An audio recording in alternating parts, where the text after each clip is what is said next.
നിങ്ങൾ എത്തിയപ്പോൾ അപകടം ഉണ്ടായി സമസ്യകളുടെ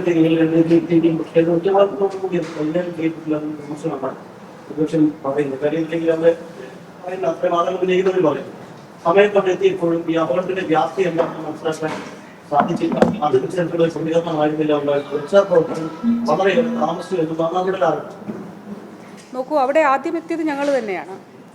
അവിടെ ഒരു ദുരന്തമുഖത്ത് നമ്മൾ ദുരന്ത നിവാരണത്തിൻ്റെ ഗൈഡ് ലൈൻ തന്നെ അനുസരിച്ചുകൊണ്ട് ഇപ്പോൾ ഞങ്ങളവിടെ നിൽക്കുമ്പോൾ അവിടെ മറ്റ് ഓഫീസേഴ്സ് ഉണ്ടാകും, പോലീസ് ഉണ്ടാകും. അവിടെ ഒരു ബഹളം ഉണ്ടാക്കി. അപ്പോൾ തന്നെ അവിടെ ഫയർഫോഴ്സിൻ്റെ ആളുകൾ, അഗ്നിശമന സേനാംഗങ്ങൾ അവിടെ ഉണ്ടായിരുന്നു. അപ്പോൾ അഗ്നിശമന സേനാംഗങ്ങളുമായിട്ട് അവിടെ നിന്ന് ആദ്യം എനിക്ക് മുൻപൊരു 10 മിനിറ്റ് മുമ്പ് വാസവ മിനിസ്റ്റർ എത്തിയിരുന്നു. അപ്പോൾ മിനിസ്റ്റർ ആദ്യഘട്ടത്തിലുള്ളൊരു ആലോചന ഫയർഫോഴ്സ് അംഗങ്ങളുമായിട്ട് നടത്തിയിരുന്നു. ഞങ്ങൾ അതിനുശേഷം നേരെ പോയത് അവിടെ നിന്ന്, അതായത് ഈ പരിശോധന ഫയർഫോഴ്സ് അംഗങ്ങൾ അവിടെ വന്നു. അവർ ഓൾറെഡി മെഷീൻ അപ്പോഴേക്കും കൊണ്ടുവരാനായിട്ട് പറഞ്ഞു. ഞങ്ങൾ അവിടെ നിന്ന് ഞങ്ങൾ രണ്ടുപേരും ആ സ്പോട്ടിൽ നിൽക്കുകയല്ല ചെയ്തത്. ഞങ്ങൾ തൊട്ടിപ്പുറത്ത് സൂപ്രണ്ടിൻ്റെ റൂമിലിരുന്ന് ഇത് മുഴുവൻ കാര്യങ്ങളും അവിടെ എന്താണ് ചെയ്യേണ്ടത്, എത്ര പേരുണ്ട്, ഫയർഫോഴ്സിൻ്റെ എത്ര പേരുണ്ട്, അവിടെ മെഷീൻ എങ്ങനെയാണ് കൊണ്ടുവരിക, നിങ്ങളെല്ലാം അവിടെ പോയി കണ്ടല്ലോ. അപ്പോൾ ഈ ഒരു സ്പോട്ടിലേക്ക് മെഷീൻ എങ്ങനെയാണ് കൊണ്ടുവരുന്നത്, മെഷീൻ കൊണ്ടുവരണമെങ്കിൽ നമുക്ക് ഈ ബിൽഡിങ്ങിനകത്തൂടി മാത്രമേ കൊണ്ടുവരാനായിട്ട് കഴിയുള്ളൂ.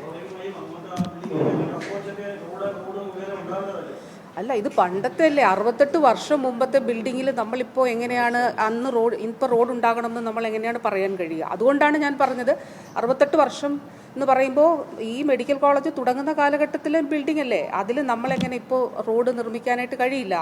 അപ്പോൾ അതുകൊണ്ട് ബിൽഡിങ്ങിനുള്ളിലൂടെ എങ്ങനെയാണ് കൊണ്ടുവരിക?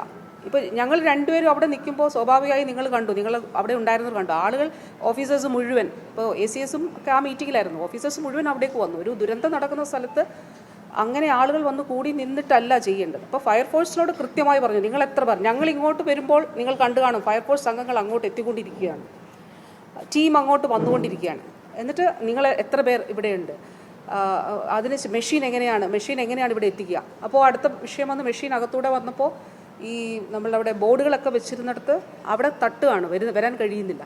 അപ്പോൾ അത് കട്ട് ചെയ്തിട്ട് മെഷീൻ വന്ന് താമസം വിനാ തന്നെ അവിടെ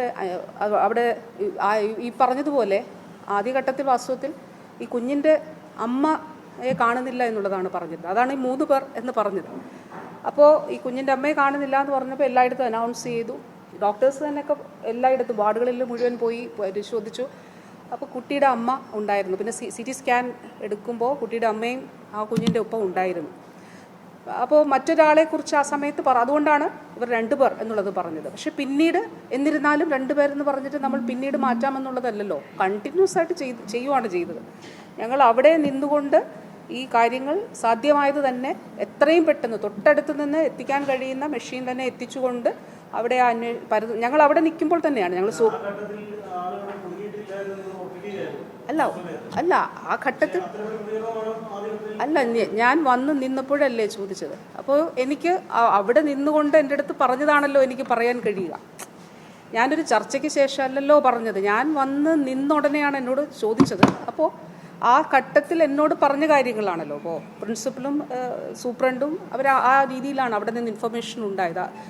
ആളുകൾ അതിൻ്റെ ഇടയിൽ ഇറങ്ങി പരിശോധിച്ചു എന്നുള്ളതും പറഞ്ഞിരുന്നു. അപ്പോൾ അതിൻ്റെ അടിസ്ഥാനത്തിൽ പറഞ്ഞ കാര്യങ്ങളാണല്ലോ പറഞ്ഞത്. എന്നിട്ട് ഞാനൊരു കാര്യം കൂടെ പറയാം, അത് കഴിഞ്ഞിട്ട് ഇക്കാര്യം നമുക്ക് പരിശോധിക്കാം എന്നൂടെ ഞാൻ പറഞ്ഞിരുന്നതായിട്ടാണ് എൻ്റെ ഓർമ്മ. അപ്പോൾ അതുകൊണ്ടാണ് നമ്മൾ അവിടെ നിർത്തുമല്ലല്ലോ ചെയ്തത്. അപ്പോൾ മെഷീൻ കൊണ്ടുവന്നു, അതിനനുസരിച്ചിട്ട് അവിടെ പരിശോധന നടത്തി.